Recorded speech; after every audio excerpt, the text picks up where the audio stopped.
L'Agence spatiale européenne, l'ESA, vient d'attribuer un contrat à l'entreprise britannique Metallicis dans le but de développer une technologie capable d'extraire de l'oxygène directement à partir de la poussière de Lune. Bonjour, je m'appelle Lucas et vous êtes les bienvenus dans un nouvel épisode d'Espace Libre.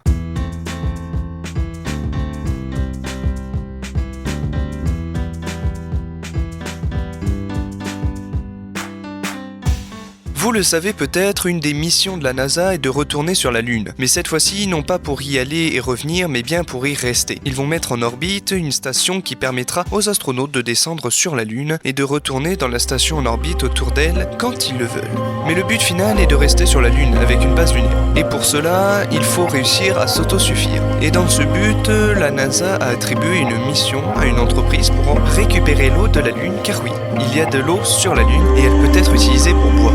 Mais aussi, l'Agence spatiale européenne a confié une mission à une entreprise britannique, faire une machine capable de retirer les 45% d'oxygène présents dans les roches lunaires. En effet, nous le savons depuis Apollo, les roches lunaires contiennent de l'oxygène, nous le savons car au retour de la mission Apollo, les astronautes ont ramené de la roche lunaire sur Terre et des scientifiques du monde entier ont étudié les composants chimiques pour savoir de quoi est constituée la Lune. Si l'entreprise réussit, ce pourrait faire que l'homme puisse mélanger cet oxygène avec d'autres gaz pour en faire un air respirable et ainsi pérenniser l'homme sur la Lune. Concrètement, l'ESA a fourni un budget de 9 mois à l'entreprise pour perfectionner leur système. Car oui, le système fonctionne, mais le rendement et l'énergie utilisée ne sont pas convenables. Si ils arrivent à rendre leur machine utilisable avec un bon rendement et une faible consommation d'énergie, la prochaine étape est d'envoyer une machine sur la Lune pour la tester. Et ce pourrait être plus rapide que prévu, car la Lune est de plus en plus convoitée par les pays, ne serait-ce pour l'exploit, mais aussi pour en faire une station-service pour pouvoir aller sur Mars. Je vous remercie et vous dis à la semaine prochaine pour un nouvel épisode d'Espace Libre.